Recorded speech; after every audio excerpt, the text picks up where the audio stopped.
وبرکاتہ۔ وعلیکم السلام ورحمۃ نحمد و نصلی و نسلم علی رسول الکریم، اما بعد فاعوذ باللہ من الشیطان الرجیم، بسم اللہ الرحمن الرحیم۔ سبحانک لا علم لنا الا ما علمتنا انک انت العلیم الحکیم۔ قال اللہ تبارک و تعالی فی کتابہ المجید، اہدنا الصراط المستقیم۔ صدق اللہ تعالی ونحن علی ذلک لمن الشاہدین والشاکرین والحمد للہ رب العالمین۔ ان اللہ و ملائکتہ یصلون علی النبی یا ایہا الذین آمنوا صلوا علیہ وسلموا تسلیما۔ اللہم صلی علی سیدنا مولانا محمد عدد ما فی علم اللہ، صلاۃ دائمۃ بدوام الملک الحی القیوم صلی اللہ تعالی علیہ وسلم۔ محترم بزرگ اور دوستو، آج کے ہمارے اس اجلاس کا عنوان ہے تحفظ مسلک اعلیٰ حضرت، یعنی مسلک اعلیٰ حضرت کو یہاں سے تحفظ فراہم کرنے والی باتیں بیان کی جائیں گی، تو ہمیں یہ سمجھنا بھی ضروری ہے کہ مسلک اعلیٰ حضرت کیا ہے۔ اللہ رب العزت نے سورۃ الفاتحہ کے ذریعے ڈیلی 48 مرتبہ جو دعا کرنے کا حکم دیا، وہ دعا ہے اہدنا الصراط المستقیم۔ اے پروردگار، بندہ اپنے رب سے دعا کرتا ہے، اے پروردگار ہمیں صراط مستقیم پر قائم رکھنا۔ اسی صراط مستقیم کی اپنے زمانے میں الگ الگ تعبیریں ہوتی رہیں۔ آج کے دور میں ہم اسے اپنے ہندوستانی معاشرے میں مسلک اعلیٰ حضرت کہتے ہیں۔ اس تعبیر سے کسی کو اختلاف ہو سکتا ہے، لیکن قرآن پاک کی اس آیت سے اور اس کے واقعی مفہوم سے کسی کو اختلاف نہیں ہو سکتا، اور اگر کسی کو اختلاف ہوتا ہے تو اپنی خیر منائے۔ یہ بہت شارٹ میں بات ہو گئی۔ اب اگر آپ اس کو تفصیلی طور پر سمجھنا چاہیں تو میں سنجیدگی کے ساتھ تھوڑی دیر توجہ چاہوں گا کہ اعلیٰ حضرت کون تھے اور مسلک اعلیٰ حضرت کیا ہے۔ اعلیٰ حضرت امام حمزہ خاں محدث بریلوی اس عظیم ہستی کا نام ہے۔ مجھے مولانا اسلم ربانی صاحب نے بتلایا کہ یہ پروگرام دراصل جشن اعلیٰ حضرت کے طور پر ماہ سفر میں ہونا تھا، لیکن کسی وجہ سے مؤخر ہوتا رہا، اور جو نوشتہ تقدیر تھا آج کی تاریخ مقرر ہوئی، اور آج ہم اور آپ سب حاضر ہیں۔ تو گویا اس پروگرام کو بہت حد تک امام احمد رضا خاں محدث بریلوی سے تعلق ہے۔ اسی بیک گراؤنڈ میں چاہوں گا کہ تھوڑی دیر ہم یہ سمجھنے کی کوشش کریں کہ اعلیٰ حضرت کون تھے، ان کے نام سے مسلک کیوں منسوب ہوا، ان کی کیا خدمات رہیں، اور ہماری ذمہ داریاں کیا بنتی ہیں۔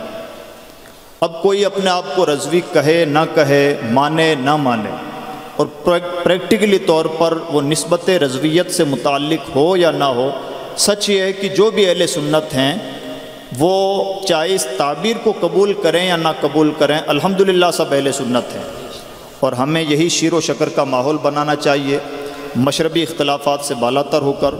اور آج کے زمانے کے حالات ہم سے شدت کے ساتھ اس بات کا مطالبہ کرتے ہیں کہ ہم اپنے آپ سے متبھید بھلا کر کے دین و سنیت کے نام پر ایک ہوں، اور اگر اب ایک نہیں ہوتے تو 70 سالوں سے جو بات ہمیں سمجھائی جاتی رہی، اب قدرتی طور پر اس کا انتظام ہو چکا ہے، اور جو بات ہمیں شیریں زبانی سے سمجھ میں نہیں آتی تھی، اس کے سمجھنے کا وقت بہت قریب ہو چکا ہے۔ اعلیٰ حضرت امام حمزہ خاں محدث بریلوی کے زمانے کو آپ سمجھیں۔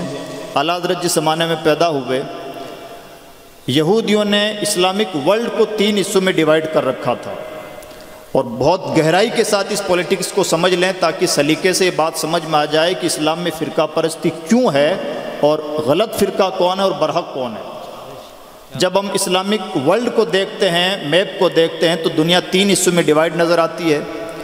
ایک حصہ ہے عرب کا، جس میں آج کے دور میں جغرافیائی طور پر 23 کنٹریز ہیں، اور ایک بیلٹ ہے ہمارے ملکوں کا، جس میں ہمارا ملک بھی ہے، ہمارا پڑوسی ملک بھی ہے، بنگلہ دیش بھی ہے، تبت بھی ہے، نیپال، بھوٹان، یہ بیلٹ ہے۔ اور تھرڈ بیلٹ ہے اسلامک بیلٹ، اسلامک ورلڈ کا بیلٹ، جو بڑا بیلٹ ہے وہ افغانستان کا، خراسان کا جو سرحدی علاقہ ایران کا، اور ایران کا۔ اس ورلڈ پولیٹکس میں ایک گہری بات بنائی، یہودیوں نے یہ سازش کے تحت یہ کام کیا کہ عرب جو گہرے طور پر اللہ کے رسول سے وابستہ تھے، جنہوں نے ڈائریکٹ اللہ کے رسول سے استفادہ کیا تھا، قرآن و حدیث کے اصل منابع سے وہ ڈائریکٹ فیضیاب ہو سکتے تھے، ان کے اندر علم تو پایا جاتا تھا، لیکن زمانے کے ساتھ ساتھ ادب وہ نہ رہا جو اس بیلٹ کا ادب ہے، ہمارے بیلٹ کا۔ آج بھی ہم کعبہ شریف ادھر ہے تو ادھر چہرہ کر کے تھوکتے نہیں، ادھر پاؤں نہیں کرتے، قرآن شریف کو پڑھتے بعد میں اسے بوسہ پہلے دیتے ہیں۔ یہ ادب آپ کو عرب کی کنٹریز میں نظر نہیں آئے گا۔ لیکن المیہ یہ ہے کہ ادب تو رہا، علم نہ رہا۔ تھرڈ بیلٹ ہے خراسان، افغانستان کے سرحدی علاقوں کا اور ایران کا، جہاں پر خلافت بنو عباسیہ کے زمانے سے شیعہ قابض رہے، اور شیعوں کا اسلام ایک حد تک چینجڈ ہے۔ شیعوں کی نماز الگ ہے، شیعوں کی اذانیں الگ ہیں، شیعہ قرآن کو انکمپلیٹ مانتے ہیں، اور شیعہ تمام حدیثوں کو ایکسیپٹ نہیں کرتے، انہی احادیث کو ایکسیپٹ کرتے ہیں جو اہل بیت اطہار سے مروی ہیں۔ تو ان کا اسلام بہت حد تک چینج تھا۔ اس پولیٹکس کو بہت گہرائی سے سمجھنے کی ضرورت ہے۔ اب اس ورلڈ میپ کو اپنی نگاہ میں رکھیے۔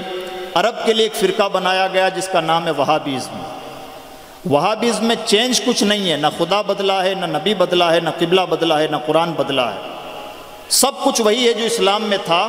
ہاں، تشریح بدل دی گئی۔ حدیث میں یہ تھا کہ 3 مسجدوں کی طرف عبادت کی نیت سے سفر کیا جا سکتا ہے، مسجد حرام، مسجد اقصی اور مسجد نبوی، لیکن وہابیزم نے اس کی تشریح یہ کی کہ ان 3 مسجدوں کے علاوہ کسی اور طرف ثواب کی نیت سے سفر کرنا ناجائز ہے، لہٰذا روضہ رسول کی طرف سفر کرنا ناجائز ہے۔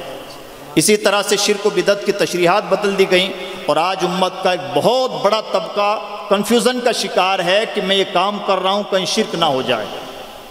یہ جو انڈیا پاکستان کا بیلٹ ہے، اس میں علم کم تھا، ادب زیادہ تھا، تو یہاں پر خدا وہی رکھا۔